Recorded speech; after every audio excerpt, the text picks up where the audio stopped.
ciudad donde la gente aún usa gomina. Bueno, como te lo anticipamos, estamos aquí en el piso con el licenciado Federico Copta, biólogo, ¿no? Biólogo. ¿Qué tal? Muy buenas noches. ¿Qué tal? Buenas noches. ¿Todo bien? Bueno, vamos a tratar, como te dijimos esta noche, el tema de la planta, digamos, de tratamiento de líquidos de Córdoba. En realidad vamos a hablar un poco de todo lo que está pasando en este sentido en Córdoba, pero me gustaría que nos centrásemos en eso. Primero, contame de qué se trata o cuál es el objetivo de la ONG, ¿no? Que se llama Foro Ambiental Córdoba, ¿verdad? Así es, el Foro Ambiental Córdoba, asociación civil, es una organización sin fines de lucro cuya misión es incidir en las políticas públicas ambientales desde la ciudadanía, siempre no relacionado con gobiernos y partidos políticos, y a través de la generación de informes técnicos y de apoyo técnico y sugerencias y el trabajo con los medios de comunicación. ¿Quiénes la integran a esa ONG? Está integrado todos son profesionales universitarios relacionados con los temas ambientales y con los temas de participación ciudadana. Y bueno, en general tenemos instituciones como la Fundación ACUDE, que está dentro del foro, la Fundación Avina, y otras instituciones que también adhieren a esto. Discúlpame, contame qué están haciendo ahora ustedes. Bueno, son varias cosas las líneas de acción. Por un lado, estamos trabajando en lo que es la parte del río, en una comisión constituida por una ordenanza que logramos desde el Foro Ambiental Córdoba en el 2011. Para fijar los niveles de los máximos de contaminación que puede tener el agua. Eso se llama niveles de emisión, y los niveles de emisión también hemos hecho aportes.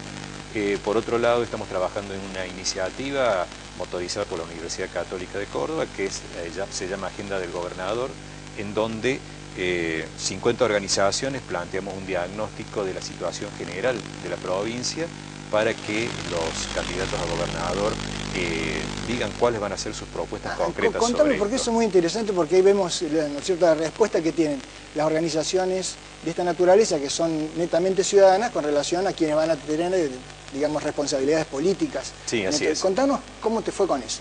Bueno, nos fue bien en tanto que hay 6 candidatos que han suscrito a la agenda del gobernador, en donde se han comprometido a, digamos, plantear cuáles son sus políticas de gobierno frente a este diagnóstico de 300 páginas elaborado por más de 50 instituciones. Lamentablemente hay un candidato, el contador Juan Schiaretti, que se rehusó a sumarse a esta iniciativa, planteando que con lo que había presentado la justicia electoral como plataforma alcanzaba.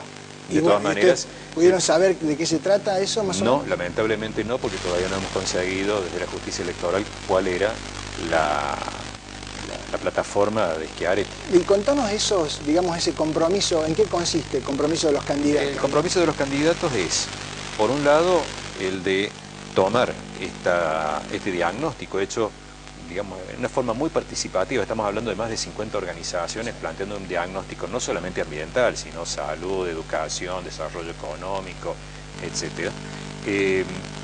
Pero solamente, entonces no es solamente la ciudad, sino toda la provincia. No, es la provincia, por eso es para el gobernador. Entonces, en función de ese diagnóstico y de algunas propuestas que hacemos desde las organizaciones, lo que le pedimos a cada candidato es que diga qué piensa hacer sobre cada uno de estos temas. Digo, por citar lo ambiental nomás, estamos hablando de recursos hídricos, plaguicidas, residuos, bosques como tema muy importante. Bueno, vos sabés que hoy el tema que nos convoca es un tema, digamos, netamente ambiental y vinculado, ¿no es cierto?, con el tratamiento de líquidos que hace, digamos, la municipalidad particularmente, pero ahí hay una responsabilidad compartida, ya vamos a ver, con la provincia. Pero primero te invito a que escuchemos, digamos, algunas entrevistas de alguien de los quienes están vinculados directamente con esta problemática. Vamos a ver las entrevistas, por favor. Estamos acá en Chacras de la Merced, ¿sí?, río abajo de la ciudad de Córdoba. Estamos con Álida y María Esther, integrantes de la ONG Las OMAS, que un poquito nos van a contar cuál es la situación que están viviendo en este lugar. Por un lado, el tema de la contaminación, que sigue la planta de tratamientos de cloacas sin tratar la cloaca que viene de la ciudad de Córdoba, o tratándolas mal, deficientemente, por lo que se sigue contaminando el río Suqui a aguas abajo, y esta zona, más allá de haber cambiado de que eran chacras, pasaron a ser canteras y ahora basurales, inclusive a cielo abierto, seguimos teniendo de un lado basural, del otro lado el río contaminado. O sea, estamos cercados, pese a haber una intimación judicial, un juicio ganado con ejecución de sentencia en firme y haber sido intimados tanto el gobierno de la provincia como el municipal a ejecutar medidas de reparación y de mitigación. Primero tendrían que dejar de contaminar con la planta que sigue contaminando. ¿A qué época se remonta toda esta situación? Sí, en realidad se remonta desde que empezó a funcionar la planta en el 1984 más o menos, que nunca funcionó bien. Al principio habrá funcionado los primeros años y al poco tiempo empezó a contaminar las napas. Así que nosotros hace muchísimos años que estamos sufriendo esta contaminación. Se iba a hacer ampliación de la planta en general, para en lugar de recibir 8.000 litros por hora, recibir 12.000 litros por hora. Eso era incluso una instancia previa a una nueva planta de tratamiento de cloacas que se tiene que ejecutar, que todavía no se ejecutó. No solamente que no funcionó nunca bien, ni la anterior, ni la remodelación, sino que siguen tirando agua cruda y sin tratar al río Suquía, que es de todos. Yo vivo en una ciudad. Bueno, realmente muy impactante, ¿no? Lo que nos están comentando los vecinos y, bueno, miembros han constituido una ONG también ahí para ver si defienden su medio ambiente. Contanos vos qué sabes de este tema, digamos, concretamente de la planta esta potabilizadora. Bueno, en realidad no es potabilizadora, es tratamiento de líquidos, sí. Bueno, por un lado, esta planta, como decía el primer informe, fue construida, inaugurada en el 87. Antes no había nada. Antes no.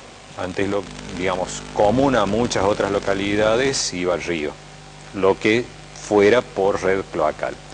El tema es que durante los 90s hubo una enorme expansión de la red cloacal, a tal punto que ya terminado la década del 90, la planta estaba en situación de comenzar a colapsar. Por eso es que, por ejemplo, durante la gestión de Camerat no hubo conexiones de redes, y hubo escasas conexiones de redes durante las gestiones de Juez y de Giacomino, de acuerdo a la información que provee la municipalidad a través de un folleto que fue con el impuesto municipal que estamos recibiendo ahora. Habla de unos 15.000 metros en la gestión de Juez y 15.000 en el Giacomino, y ahora casi 50.000 metros de redes para la gestión de Mestre y otros 50.000 en Progreso. El problema es que la planta sigue colapsada. Entonces necesariamente la ampliación de las redes implica que va a llegar material crudo o maltratado al río. Crudo por desbordes cloacales y maltratado por lo que pueda llegar a ser bajo grande. Claro, porque todo este tema de las economías de redes justamente lo que tiene es que tiene que estar bien concatenados todos los distintos segmentos, ¿no? En este caso sería el segmento del tratamiento, después el de la distribución, ¿no? Y el del transporte, digamos. Es que justamente lo primero es tener la planta, luego los caños maestros que llevan a la planta y recién al último la red fina. Con lo cual la ampliación de la red fina que se ha hecho en esta gestión lo vemos como un contrasentido respecto a la situación concreta que vive tanto la planta de tratamiento como al número de desbordes cloacales. Y en eso hago referencia, por ejemplo, en el plan de metas municipal que presentó el intendente el 1 de marzo, se plantea que había un promedio de 7.100 desbordes cloacales durante la gestión de Giacomino, y en el 2012 hubo 9.580, en 2013 9.969 y en el año pasado 11.228 desobstrucciones, o sea, desbordes cloacales en donde se intervino. ¿Y esto obedece a qué cosa concretamente? Y esto obedece a dos cuestiones. Primero, hay un crecimiento vegetativo de la población. Luego hay una ampliación de la cantidad de redes y finalmente, evidentemente, hay una falta de mantenimiento de las redes.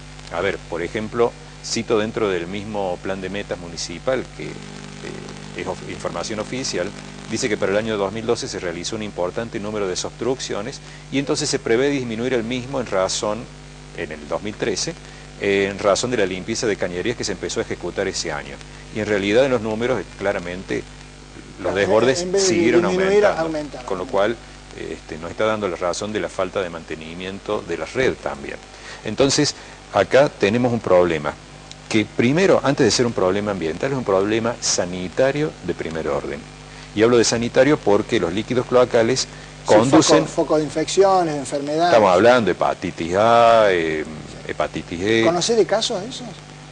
En realidad vos sabés que la estadística respecto a las enfermedades es muy escasa en la posibilidad de poder correlacionar datos. Sí, en lo concreto es que cuando uno, por ejemplo, ve, digamos, un caso, síndrome urémico hemolítico, no solamente tenemos que pensar en la carne cruda, sino los mismos desbordes cloacales llevan la misma especie de bacteria que tiene una cepa pueden que... tener distinto origen. Bueno, yo te agradezco mucho porque realmente nosotros este es un tema sumamente importante, sobre todo para Córdoba, ¿no es cierto? Para los ciudadanos de Córdoba, que es fundamentalmente donde más nos ven. Pero en realidad es un problema que excede, es un problema mundial, ¿no?